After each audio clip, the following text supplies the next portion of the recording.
Kalau kamu berdoa itu yang tadarruk. Tadarruk itu ya yang sangat sopan, wakuf ya secara diam-diam atau secara enggak berlebihan. Terus hanya ayat innahu la yuhibbul mu'tadin. Allah itu tidak suka orang yang melewati batas. Itu termasuk melewati batas dalam doa karena ada unsur mendikte Allah. Saya memberi contoh tadi. Misalnya kita sebagai cowok berdoa ya Allah saya ingin punya istri cantik, solihah, nasabnya baik, gak pernah cerewet, gak pernah apa. Itu kan nanti nyarinya juga susah. Nanti kalau Allah menjabatkan itu adanya di surga, ning donya ora payu rabi, kira-kira. Nah itu sudah berlebihan. Terus kalau ada ulama mengatakan doa itu mukhul ibadah. Itu maksudnya gini, doa itu bukti kita minta, minta itu bukti kita lemah. Nah merasa lemah itu sudah bagian dari ibadah. Makanya masyhur itu syairnya Abdul Al-Haddad itu. Fadu'ai wabdihali dalilun li fiftikori itu. Jadi saya berdoa itu hanya sebagai bukti saya butuh Allah. Saya sendiri tidak punya kepentingan mustajab apa enggak.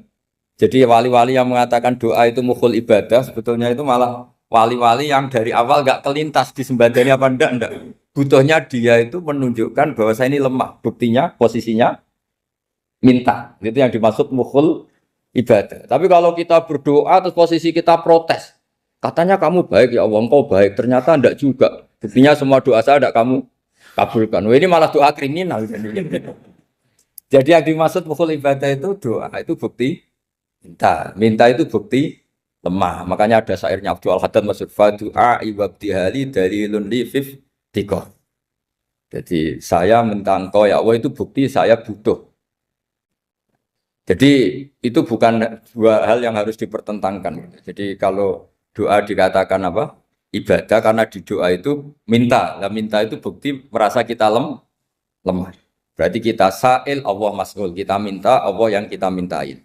Kita menengadah Allah yang berposisi memberi. Itu saja sudah cukup sebagai ibadah. Meskipun doa kita tidak mustajab.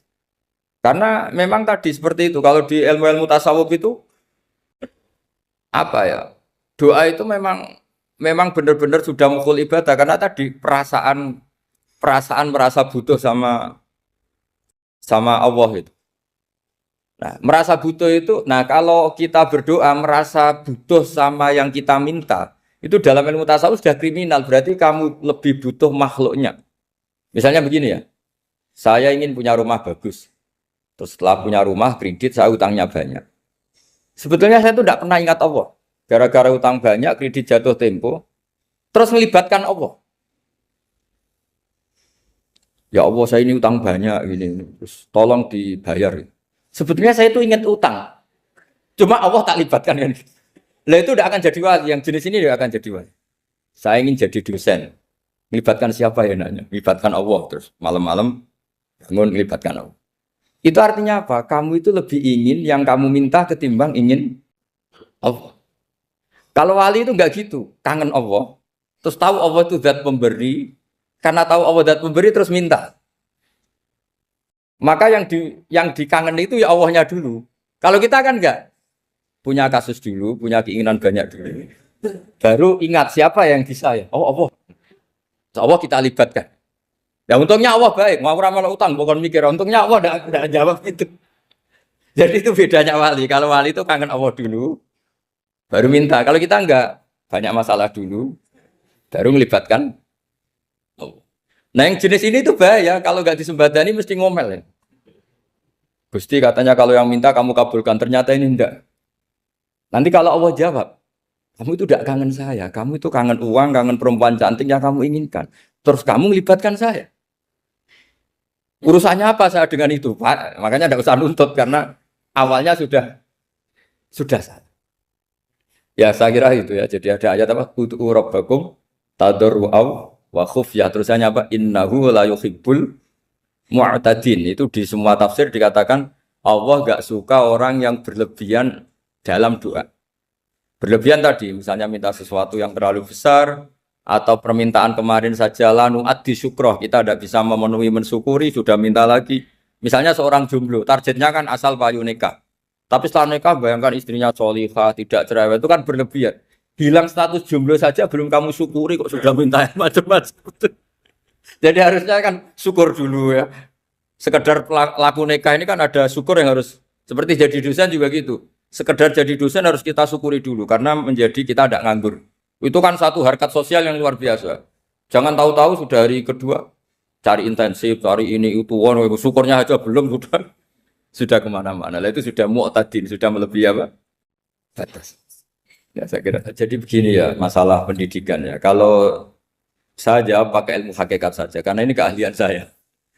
Sebetulnya begini ya, kalau misalnya itu ya subjektif juga, misalnya bilang rata-rata alumni pondok ini sukses, alumni kampus ini sukses, yang ini tidak sukses, itu satu pasti subjektif. Karena biasanya yang diterkenalkan ya yang sukses-sukses. Sama saya punya tetangga dari pondok yang Anda sebut itu kebetulan tidak sukses semua.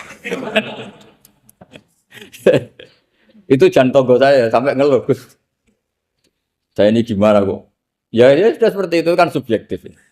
Tapi menyangkut pendidikan itu begini ya, menyangkut hasil dari pendidikan itu. Andai kan kita bicara ilmu hakikat, misalnya kita mondok gitu, mondok kemudian jadi orang miskin, jadi orang yang menurut orang banyak ada berguna di masyarakat. Ternyata kita ini orang yang kelihatannya ada punya karir, tapi kalau malam sujud sama Allah, punya anak niat memperbanyak orang sujud, terus punya ibu yang sakit-sakitan kita rawat, meskipun kita tidak jadi dosen, tidak jadi menteri. Tapi indah Allah itu luar biasa karena berstatus ngerawat ibu, ngerawat anak, ngerawat istri. Nah Islam itu datang dengan jargon-jargon seperti itu. Sehingga Nabi kalau muji itu ada Uwais Al-Qarni, ini orang yang luar biasa. Ternyata dia itu punya ibu lumpuh yang kalau kemana-mana harus digendong. Ketika tetangga-tetangganya berhasil sowan Rasulullah itu Uwais Al-Qarni tidak bisa. Karena setiap ibunya dipamitin mau sowan ke Rasulullah itu sama ibunya nggak boleh. Tapi apa yang terjadi? Justru dipuji-puji Nabi sebaik-baiknya kurun. Kurun itu waktu adalah kurun yang ada Uwais Al-Qarni.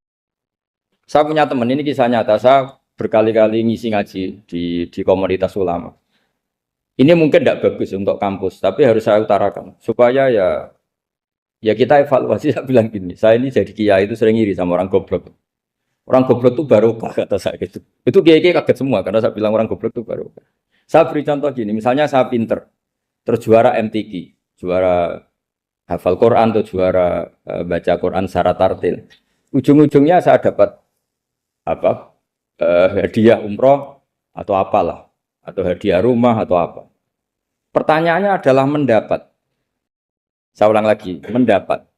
Sementara ada santri yang bodoh, gara-gara bodoh itu dosen UI yang enggak, jadi kiai yang enggak, akhirnya dia jadi pekerja di Korea. Barokahnya bodoh tadi. Karena di Korea melihat orang ateis, akhirnya dia kepikiran bikin masjid. Sebagian gajinya disumbangkan untuk masjid. Ini bodoh pendiri masjid. Tapi kita gara-gara dosen dakwah di masjid, ini pinter dapat uang dari masjid. Nah ini bukan nyindir, ini biasa saja. Ini maksud saya. Maksud saya, kamu jangan ngabaikan hidup. Akhirnya apa yang terjadi? Saya ini punya teman ini betul. Saya ini kan kecelok dulu tuh Gus Alim. Nasib saya di mana-mana dihormati. Kadang saya merasa dosa. Kok dihormati? Saya punya teman, dulu gobloknya minta ampun sekolah, sekelas sama saya. Gobloknya, soalnya gobloknya harus disepakati. Sudah. Iya, goblok mujma'alah kira-kira. Singkat cerita, dia itu hidup di pedalaman Kalimantan, sekitar tahun 92. Dulu kan biasalah di dalam hutan itu pasti ada penebangan hutan macam. Dia ada bosnya, yang jelas dia ada bosnya. Saya yakin juga agak kriminal. Karena dia tidak yang illegal logging. Pokoknya ditakdir dia hidup di tengah hutan. Ikut orang. Setelah itu dulu nggak ada HP, sering kirim surat ke saya, Gus, saya ini hidup di tengah hutan, tapi saya ini Muslim pernah mondok, kalau nggak bikin sumpah itu nggak enak, bikinlah dia Jumatan. Nah karena dia pernah ngaji fikih Syafi'i, kalau Jumatan nggak ada orang 40 itu harusnya zuhur tidak Jumatan. Tapi orang yang kerja di situ tidak mau. Wong dino Jumat kok zuhuran loh Pak. Kalau dino Jumat ya Jumatan ya. Tanya saya, Gus itu kalau ada kaulnya enggak supaya Jumatan ndak orang 40 sah. Singkat cerita dia lama-lama jadi pendiri masjid di situ. Dia punya sedikit gaji ya dipakai masjid, punya sedikit tanah diwakafkan untuk masjid. Artinya apa? Indawah ini banyak orang bodoh, ternyata di komunitasnya dia muassis, pendiri, pemberi. Sementara kita yang kecelok pinter, dapat umroh, dapat bonus. Kira-kira nanti kita ketemu Allah. Kamu pernah nyumbang Islam apa? Yang bodoh jawab, oh nate Gusti bikin masjid di pedalaman. Kita yang pinter. Kayaknya kalau memberi enggak lah Gusti. Reputasinya mendapat. Ketika Nabi memenangkan perang Badar, itu ada Asra Badrin, tawanan-tawanan perang Badar. Nabi suka musyawarah, suka rembukan. Ya Abu Bakrin, menurut kamu tawanan ini diapakan? Kata Abu Bakar, hum asyiratuka. Mereka itu keluarga engkau, orang-orang Quraisy. Ya dibebaskan saja. Pakai tebusan. Nanti uang itu kita kelola supaya jadi penguat Islam. Dan orang-orang ini merasa utang jasa karena harusnya dibunuh tapi kita bebaskan. Terus tanya, bagaimana kamu ya Umar menurut kamu? Kata Umar, ini kan orang-orang yang dulu ingin bunuh kamu. Yang ingin menghabisi jenengan, ingin dan sudah ngusir jenengan. Ya setelah ketangkap ya dibunuh kok repot. Apa kata Rasulullah? Rasulullah spontan ngendikan, innama salaka ya Abu Bakrin kama sali Ibrahim. Kamu ibarat kayak Nabi Ibrahim. Izqala faman tabi'ani fa innahu minni wa man asani fa innakal ghafurur rahim. Jadi Nabi Ibrahim itu unik. Melihat umat itu sesyafakoh itu. Syafakoh itu banget sayangnya. Nabi Ibrahim cara berpikir, faman tabi'ani fa innahu minni. Orang yang ikut saya ya Allah pasti golongan saya. Tentu layak masuk surga. Wa man asani, orang yang mendurhakai saya, fa innakal ghafurur rahim. Engkau Maha Pengampun. Bukan yang mendurhakai langsung masuk neraka, enggak. Engkau Maha Pengampun. Wa masalu kaya Umar kama salin Nuh. Isqala rabbi la tadzar ala ardi minal kafirin dajjara. Umar, kamu mirip Nabi Nuh. Inginnya semua orang kafir dihabisin. Ya masyhur kan Nabi Nuh itu enggak ingin ada orang kafir sampai ada banjir tufan. Nah kalau sampean tanya, bedanya apa dengan garis keras sekarang? Bedanya ya beda sekali. Kalau Nabi Nuh benci sama orang kafir itu diserahkan yang punya. Sehingga yang punya yaitu Allah yang menghukum dengan banjir bandang. Tapi kalau kita kan kadang kita bertindak sendiri. Jadi potensi disalahkan. Yang jelas dalam hadis-hadis sahih, Nabi Nuh itu tidak bisa mensyafaati karena itu. Ketika diminta ini hadis sahih bukan ada di Bukhari, ada di Muslim. Karena biasanya kalau di kota itu ditanya ini sahih enggak? Untungnya yang tanya kadang enggak paham, ini alhamdulillahnya jadi wah repot. Nabi Nuh itu diantara sebabnya nggak bisa mensyafaati adalah pernah corong Jawa maksudno kaume. Kalau dalam bahasa Arab itu da'a li Zaidin berarti mendoakan positif. Kalau da'a la Zaidin mendoakan negatif. Kalau orang Jawa itu ada doa, ada pasot. Nabi Nuh adalah orang yang pernah maksudkan kaumnya. Nah, saya cerita sedikit tentang Nabi Nuh dan Nabi Ibrahim. Nabi Ibrahim dianggap tadi cerminannya Abu Bakar dianggap niru Ibrahim, cerminannya Umar dianggap niru Nabi siapa? Nabi. Lalu kalau sampean tanya, bedanya gimana? Begini logikanya. Kita mengkaji secara akademik begini. Ada ulama besar namanya Abdul Hasan Asyadzili, itu masyhur di Indonesia menjadi Thariqah Asyadziliyah. Terus ada seorang muridnya minta gini, ya Abdul Hasan Asyadzili, tolong saya dikasih ijazah supaya saya tidak pernah maksiat di bumi ini. Karena saya takut sama Allah. Kalau saya maksiat itu merasa tidak nyaman dengan Allah. Abdul Hasan Asyadzili ini malah marah besar. Atuhibbu alla tadhhara maghfiratu. Kalau kamu tidak pernah maksiat, berarti kamu suka maghfirahnya Allah Ta'ala itu tidak kelihatan. Karena tidak ada yang maksiat. Tapi bukan dukung kamu yang tidak ada. Ini cerita ilmiah. Tapi kalau Said Abdul Al-Haddad itu kebalikannya. Ada orang fasik gitu hidup berkeliaran, mengganggu masyarakat, ganggu ketertiban agama. Ada kiai atau siapa gitu mendoakan supaya tobat atau dikasih panjang umur supaya nanti bisa tobat. Itu beliau Said Abdul Al-Haddad marah besar. Man da'a li fasikin bil baqa faqad ahabba ayyusawahu fi ardi. Orang yang mendoakan orang fasik hidup berarti dia suka Allah dimaksiati di buminya. Jadi akhirnya jadi kutub besar, yang satu Sadziliyah, yang satu Haddadi. Kenapa ya? Karena tadi yang satu cerminan Nabi Isa, yang satu cerminan Nabi Yahya. Sebagaimana sabda Rasulullah tadi, ulama ummati ka anbiya'i bani Israil. Juga masyhur dalam aplikasi pengajaran juga gitu. Masyhur sekali dalam kitab-kitab diceritakan. Kalau Said Abdul Al-Haddad, kalau ada orang sowan itu, kamu ngaji sama siapa? Sama si A. Pernah nangis gak pas ngajar? Gak pernah. Udah enggak terus, enggak usah diterusin ngaji orang seperti itu. Artinya atas ya. Wong ora iso nangis ya. Tapi kalau Abu Hasan Asadili kebalikan. Kamu ngaji sama siapa? Sama si A. Pernah tertawa enggak kalau ngaji? Enggak pernah. Udah enggak usah ngaji sama orang itu. Orang enggak bisa syukur. Jadi jadi itu manhaj besar. Nah akhirnya orang-orang kayak kita ini enggak jelas semua. Nangis ya bisa, syukur guyu ya bisa. Cuma celakanya kalau kita nangis karena tidak punya uang, kalau guyu karena punya uang, itu masalahnya. Tapi kalau wali-wali dulu enggak. Kalau senyum ya karena saking yakin rahmatnya Allah itu wasiat rahmatu. Kalau nangis ya karena takut azabnya Allah. Kalau kita kan enggak, sangat-sangat materialistik. Ini yang membedakan kita.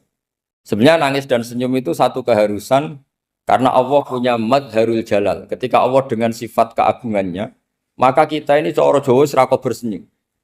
Tapi Allah itu kadang sebagai madharul jamal. Adanya satu keasikan. Sehingga yang merengut itu yang salah. Makanya dalam ilmu tasawuf, kutub wali itu hanya dua. Allah dengan madharul jalal, dengan Allah yang madharul jamal. Contoh madharul jalal misalnya gini. Ketika Nabi Musa ingin melihat Allah, saking kangennya ingin melihat Allah, Rabbi arini anzur ilaik. Ya Allah, saya beri hak untuk melihat engkau. Allah dengan jalalnya gini, Allah itu qadim, superior. Tentu gak layak tersentuh barang hadis. Barang hadis itu makhluk. Sehingga ketika falam mata jalla rabbuhu lil jabali ja'alahu dakka wa kharra Musa sa'iqa. Sehingga enggak levelnya apapun hebatnya Nabi ini tetap makhluk. Sementara Allah itu qadim. Enggak kuat. Makhluk yang fana ini, yang profan ini enggak kuat. Enggak kuat menampung zat yang qadim, yang superior. Sehingga gunung pun hancur. Nabi Musa pingsan. Tapi ketika Allah dengan madharul jamal itu Allah dengan keindahannya, dengan kasih sayangnya, memberi hak makhluknya untuk melihat. Nah di sini ini Allah sering ngendikan wujuhu yauma idzin nadhirah ila rabbiha nadhirah. Nanti ada wajah-wajah yang di surga itu melihat saya kata. Tapi apakah betul melihat kayak saya melihat dosen, melihat Pak Rektor, melihat teman-teman itu tidak bisa. Karena Allah itu qadim, sehingga meskipun manusia ahlul jannah melihat Allah, tetap Allah ngendikan la tudrikuhul absar wa huwa yudrikul absar. Karena Allah di balik jamalnya ya punya jalal, di balik jalalnya juga punya jalal. Sehingga selalu di Quran itu diulang beberapa kali supaya proporsional.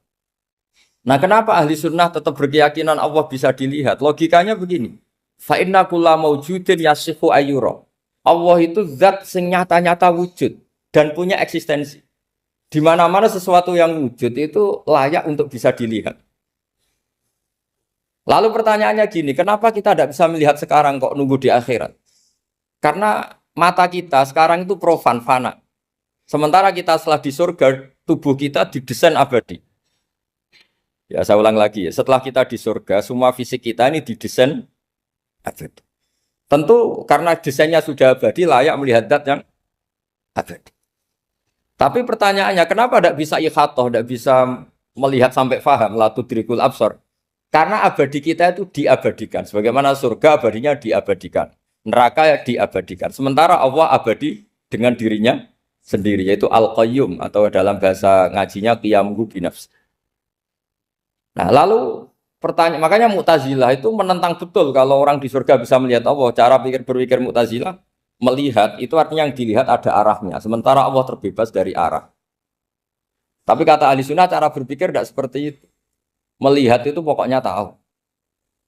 Nah, tahu karena mata itu karena kita ditakdir tahu itu karena mata. Sebetulnya yang menjadikan tahu itu tidak mata.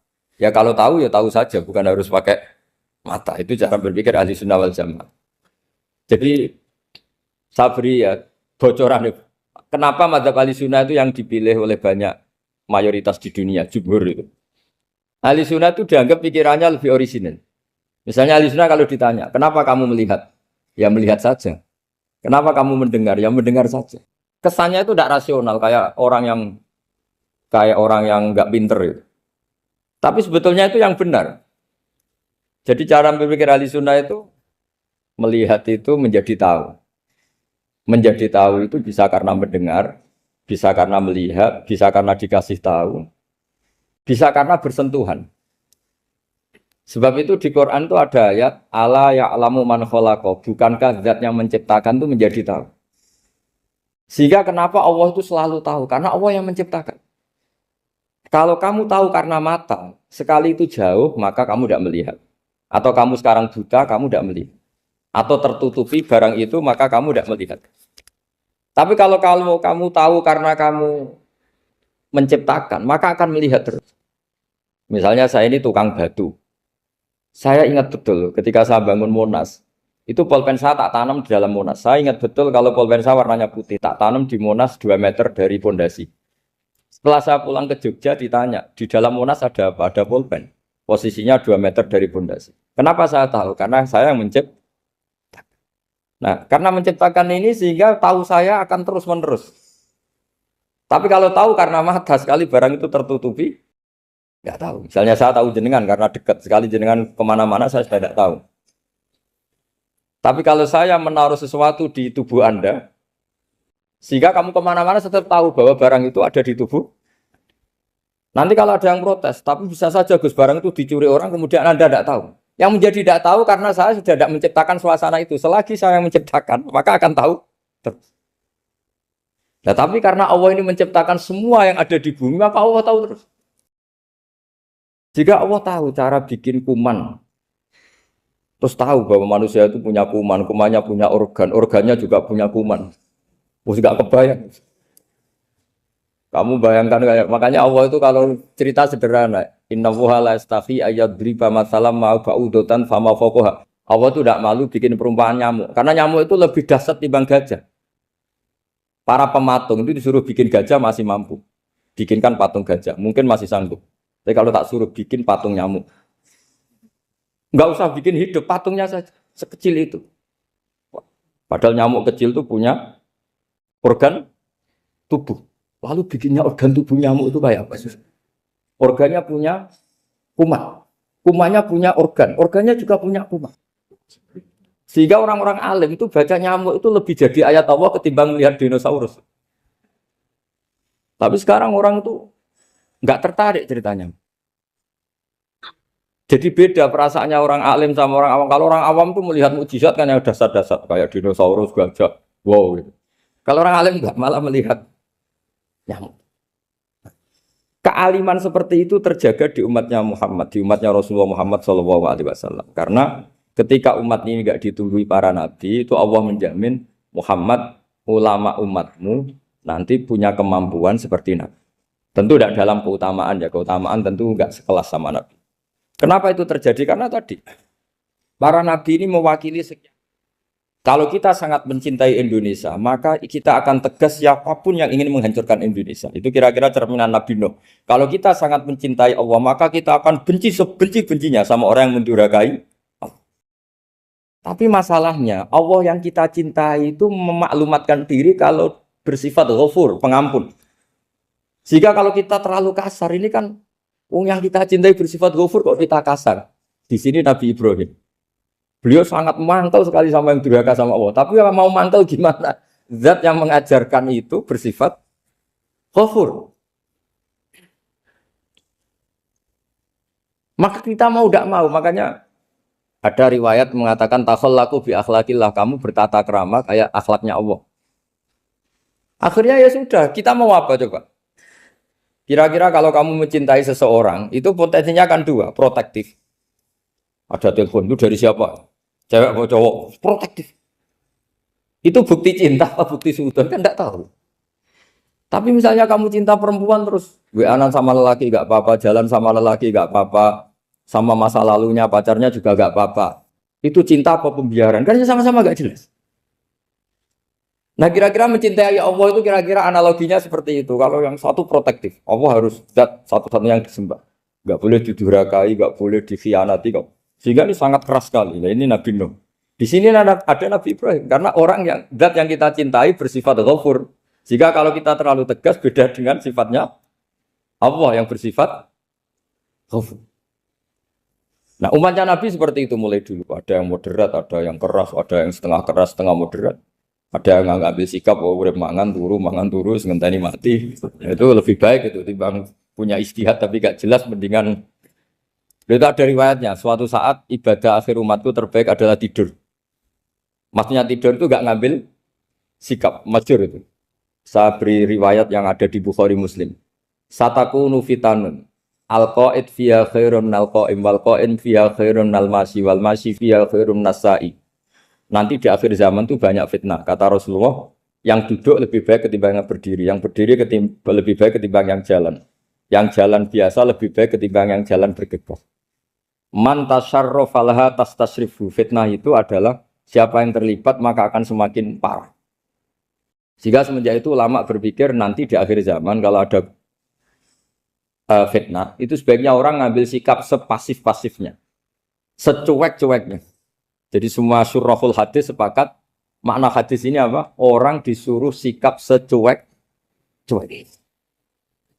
Misalnya pilihan presiden, contoh kecil pilihan presiden. Mungkin para intelektual nggak merasa, tapi kalau ulama itu cara berpikir beda. Pilihan presiden, kamu fanatik milih A, yang satu fanatik milih B. Ya presiden atau bupati atau gubernur. Terus yang satu bilang gini, wah kalau nggak di presideni A, nggak di bupati A, nggak di gubernur A, negara ini rusak. Mungkin betul dari segi jejak rekamnya A ini bagus. Tapi pertanyaannya secara tauhid, bagaimana Anda menggantungkan kesejahteraan sama makhluk? Kamu nggak pernah terusik begitu kan para intelektual? Itu kan melukai. Bagaimana mungkin Anda menggantungkan kesejahteraan dengan seorang makhluk? Wah kalau di presiden A pasti Indonesia makmur, kalau bupati A pasti Sleman makmur, pasti Bantul makmur. Nah, bagaimana mungkin makhluk yang sedang soleh kamu pastikan selalu soleh? Wong dia makhluk bisa berubah. Sementara yang B misalnya fasik, wah kalau dipimpin B pasti rusak negara. Bagaimana kamu pastikan B yang fasik selalu fasik? Biar aja dia husnul khotimah. Yang fasik pas mimpin jadi soleh, yang soleh pas mimpin jadi fasik. Akhirnya ulama karena tahu sifat manusia itu berubah dan kendali di tangan Allah. Sikapnya nggak jelas. Saya ini termasuk orang yang terkenal nggak jelas. Karena kalau ditanya, Gus sampai milih presiden mana, bakti mana? Sanut pangeran sing dadi aku loyalin. Wah, anut pangeran yo kacau. Wah, luwih kacau menan anut pangeran kan. Ini kan sudah tidak sambung karena pikirannya ulama. Memang nggak beda, cara berpikir ulama itu beda. Bahkan bapak saya itu kalau didik saya itu begini. Kalau meseli saya atau ngirim saya dulu itu kan pakai mes. Ini uang kamu 500.000 untuk kamu. Mesti ditambahi 100.000 ini untuk buat jajan sama teman-teman. Mesti ada uang pokok, ada uang sodako. Dulu saya sering tanya, kenapa bapak sangat menghormati teman-teman saya? Kata bapak, kowe mondok aku ora iso nyukupi, sing iso nyukupi ya kanca-kanca. Ternyata betul, rata-rata anak kuliah atau anak mondok, uang pribadinya kan 8 hari dari dikirim sudah habis. Berarti kan masih 22 hari, kok bisa hidup itu kan barokahnya teman-teman itu. Malah yang agak beling itu 1 hari sudah habis, berarti ada 29 yang bergantung sana-sini. Sehingga Nabi dulu cara ngendikan itu unik. Kata Nabi, da'un nasa yarzuqu wahu ba'duhum ba'duh. Menusau barnawa, enggak saling memberi rezeki. Ketika ada collab, Medina itu pernah collab, terus sekarang pernah defisit. Beberapa pakar ekonomi datang ke Rasulullah, ya Rasulullah, sa'ir, tolong dikasih harga standar. Tapi apa jawabannya Nabi? La tusa'iru fa inna Allaha huwal musa'ir. Kamu jangan kasih harga, Allah sendiri yang menentukan harga itu. Terus kata Nabi, kenapa engkau begitu ya Rasulullah? Ini negara harus ditentukan harga karena gini-gini. Kata Nabi, saya tidak ingin ketemu Allah dalam keadaan dolim. Tapi ini tentu di teori ilmu modern ini masalah. Tapi menurut orang modern. Tapi kalau menurut ilmu hakikat itu nggak akan masalah. Misalnya, kenapa Nabi tidak menentukan harga dalam keadaan negara seperti itu? Jawabannya pakar-pakar hakikat. Ya saya ulang lagi pakar-pakar hakikat. Begini, misalnya ada orang menimbun supaya nanti harganya mahal. Terus ditimbun terus sampai nunggu harganya mahal. Lama-lama dia sadar kalau timbunannya nggak ada gunanya karena ternyata orang nggak beli. Nah, ketika orang nggak punya kemampuan beli, yang menimbun juga tidak punya uang. Nah, tapi kalau sampean tanya, tapi Gus nak tuku barang pokok kan kita mati karena kehabisan stok. Itu masalah tauhid Anda. Bagaimana mungkin kamu bayangkan seorang makhluk tidak bisa hidup atau nggak dapat rezeki? Nabi itu orang yang sampai ke derajat hakikat dari tidak pernah bayangkan gitu. Salah sampean jadi orang yang tauhidnya masalah. Sehingga terus bayangkan, wah kalau negara ini kayak, wah kita makan apa? Kalau negara nggak stabil, wah kita gimana?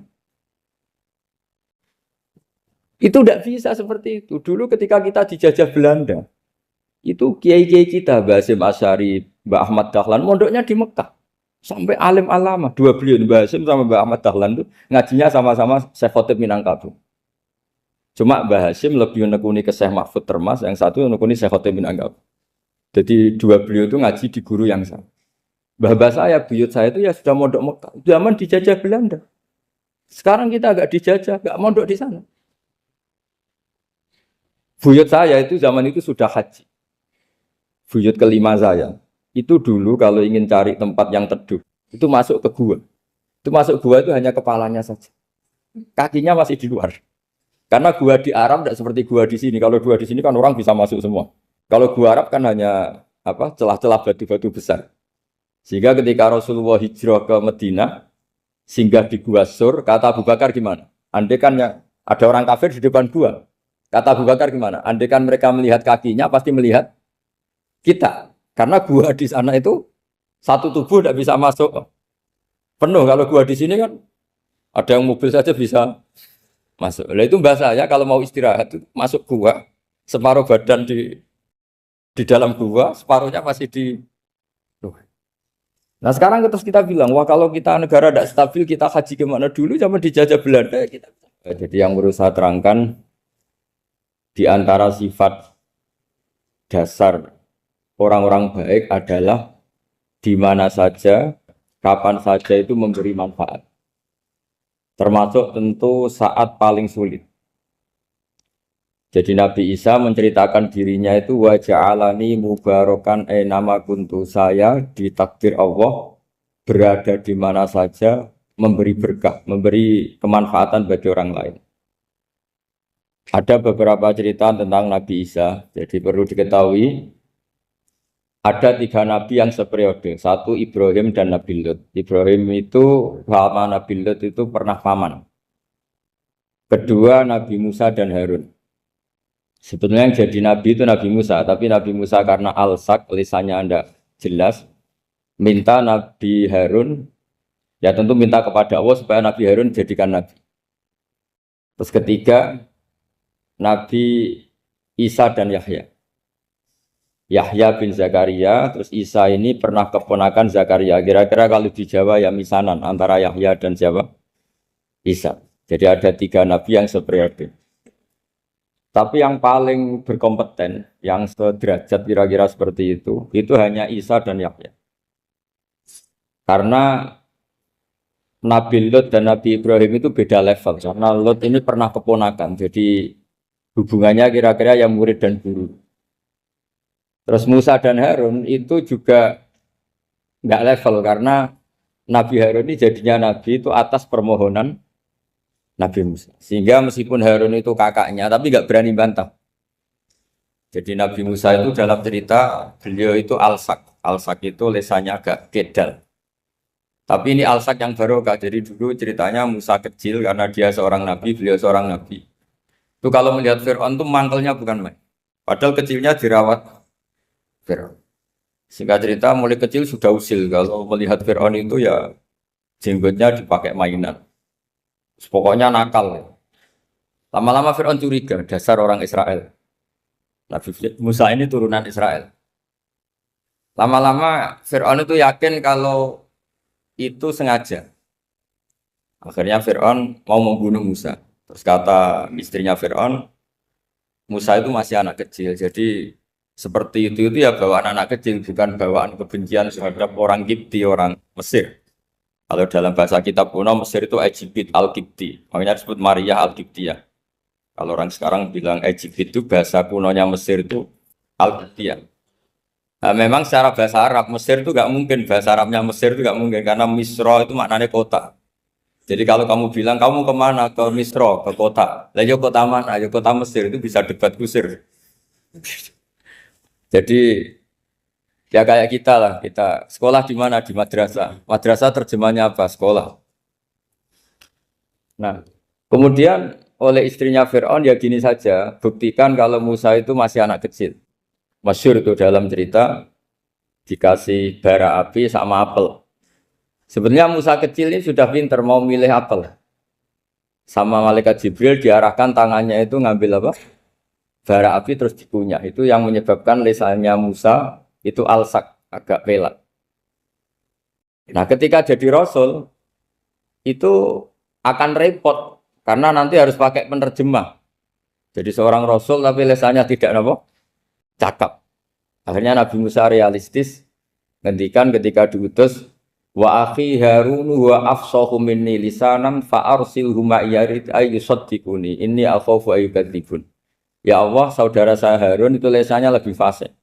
Tolong jadikan dia rasul sebagai penguat saya. Akhirnya Allah mengabulkan doanya Nabi Musa, kemudian Harun dijadikan sebagai apa?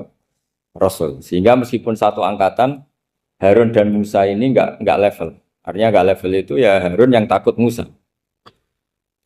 Terus ketiga ini Nabi Yahya dan Nabi Isa. Ini umurnya ya seangkatan, kecerdasannya, jadi nabinya sama-sama mulai kecil. Kita tahu Nabi Yahya termasuk yang diberi khitab Allah, ya Yahya khudil kitab bi quwwah wa atainahu hukma sobiyya.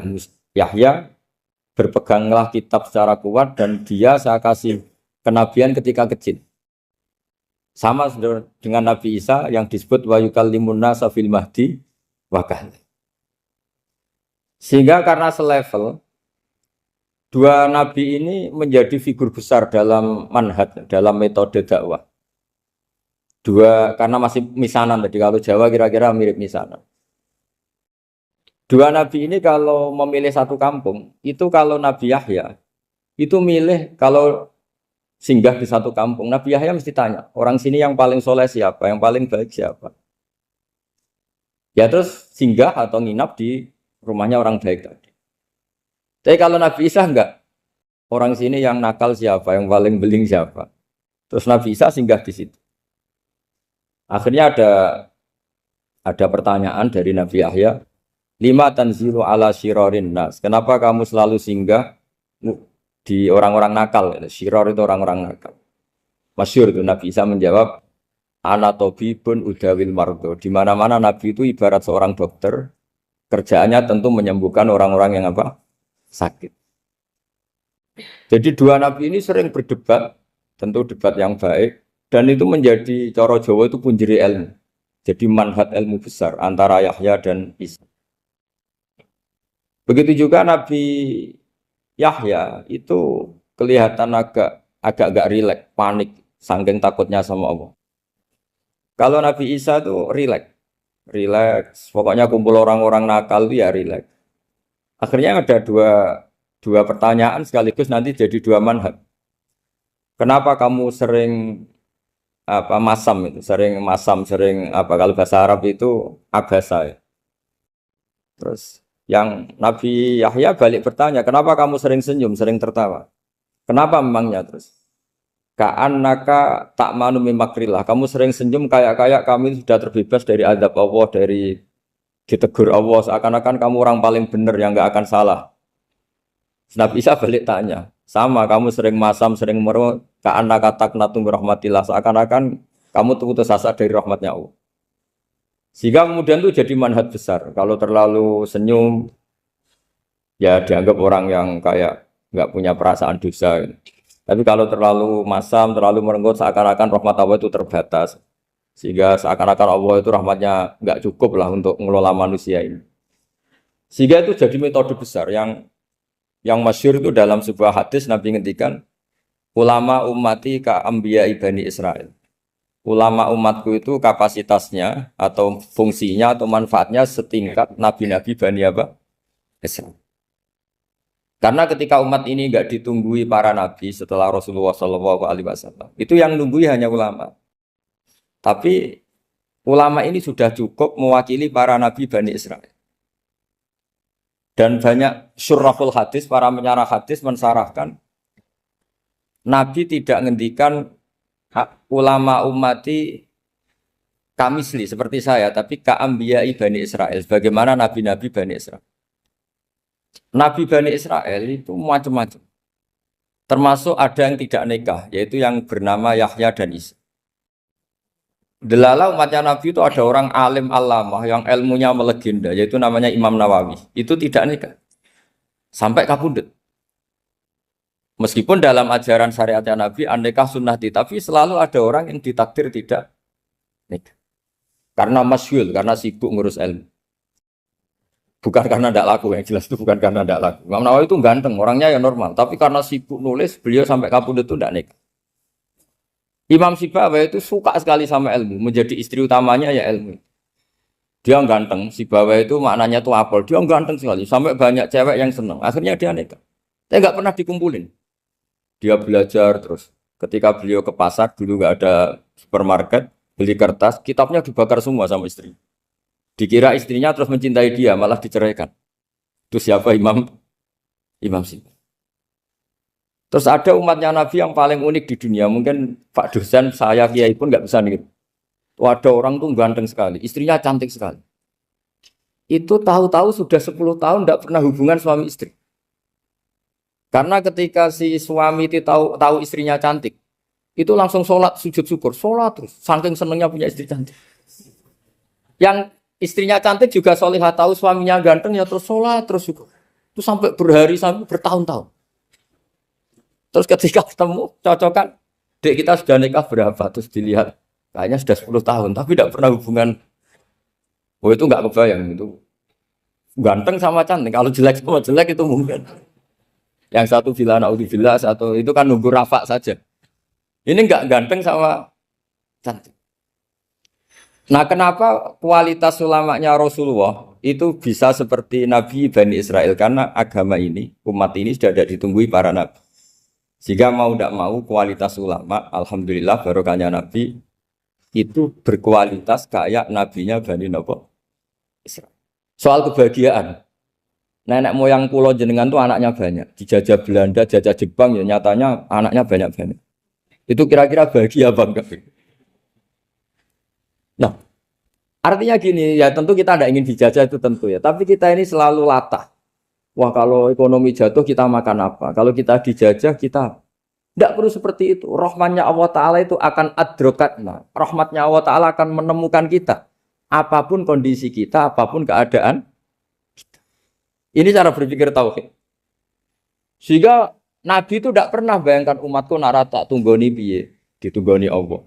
Sehingga masyhur dalam hadis-hadis sahih, la tazalu ta'ifatun min ummati dzahirina 'alal haq la yadurruhum man khadalahum wala man khalafahum wala man nawa'ahum. Selalu di umatku ada kelompok-kelompok yang selalu membela kebenaran dan tidak akan terkalahkan oleh kesesatan di akhir zaman. Kenapa? Cara berpikir orang tauhid itu sederhana begini. Allah menamakan dirinya Al-Hadi, penunjuk jalan. Dan sifat Allah pasti nafidah karena Allah tidak terkalahkan. Sama seperti Allah menyifati dirinya Ar-Razzaq, Ar-Razik yang memberi rizki. Maka orang segoblok apapun, selumpuh apapun, selemah apapun tetap dapat rizki.